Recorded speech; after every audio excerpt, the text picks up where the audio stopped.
কেমন আছো? আশা করি ভালো আছো, ভালো থেকো। আজকে আমি নতুন ধরনের একটা রেসিপি তৈরি করব।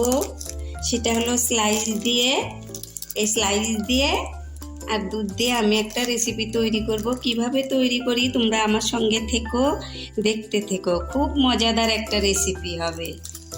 তো এখানে কড়াটা বসিয়েছি, এখানে হাফ লিটার দুধ আমি নিয়েছি।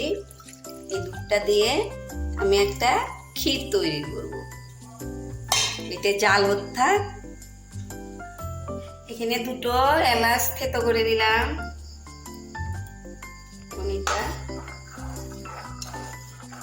এটা এখানে জাল হোক। হ্যালো বন্ধুরা, এই গ্লাসটা দিয়ে আমি এই স্লাইসগুলা মাঝখানে আমি কেটে নিই।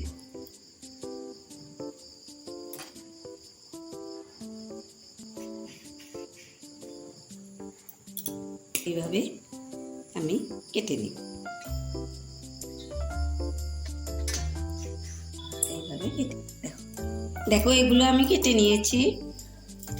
এটা দেখো, এটা শুকিয়ে নিব, একটু ঘন করে নিব। 3 চামচ চিনি দিব।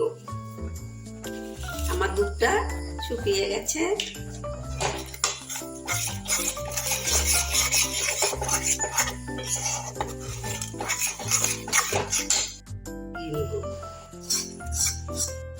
দেখো, ফুড কালারটা আমি দিয়ে নিলাম। আর একটু চিনি দিব, আর একটু টানলে নিব। আমার হয়ে গেছে, দেখো এরকম হয়েছে। এটা ঠান্ডা হলে আর একটু টানবে। দেখো আমি নামিয়ে নিয়েছি। দেখো আমি এখানে কড়াটা বসিয়েছি, আর একটু সামান্য জল দিয়েছি। এই জলের মধ্যে আমি এখন গুড়, এই যে গুড় দিব, গুড় জাল করব। এই গুড়টুকু আমি জাল দিয়ে নিব। নিয়ে ঘি ভরিয়ে নিয়েছি, নিয়ে এটা এইভাবে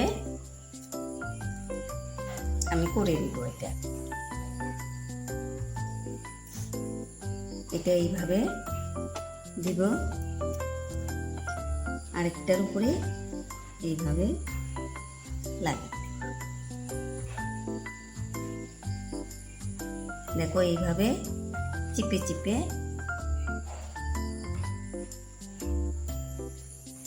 এইভাবে আমি সবগুলো বানিয়ে নেব। আমি এইভাবে আরেকটা এইভাবে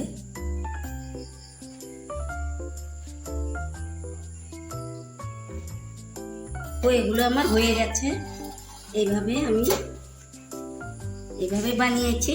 দেখো এইভাবে যে গুড়গুলো আমি জাল করেছি, জাল করে যে নামিয়েছি, এখন এই গুড় আমি উপরে এইভাবে দিয়ে দিব।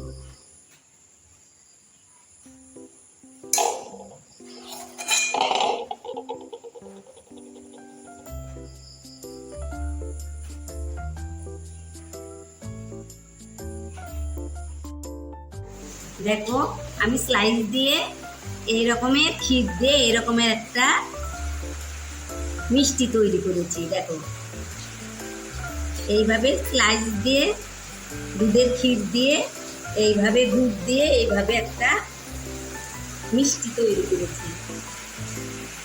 তোমাদের যদি ভালো লাগে তোমরা আমার রেসিপিকে আমার একটা লাইক, কমেন্ট, শেয়ার করো, সাবস্ক্রাইব করো। আবার নতুন নতুন রেসিপি তোমাদের সামনে নিয়ে আসবো।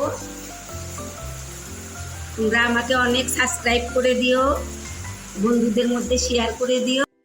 আমি একটা কেটে দেখাচ্ছি।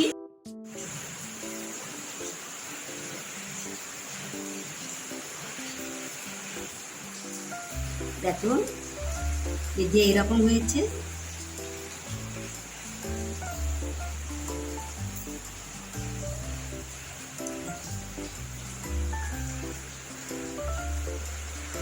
খেতে কিন্তু অসাধারণ স্বাদ লাগে। তোমরা বাড়িতেও এরকম করে বানিয়ে খাবে। আমি আবার নতুন রেসিপি নিয়ে আসবো। তোমরা ভালো থেকো, সুস্থ থেকো। আগামীতে আবার দেখা হবে।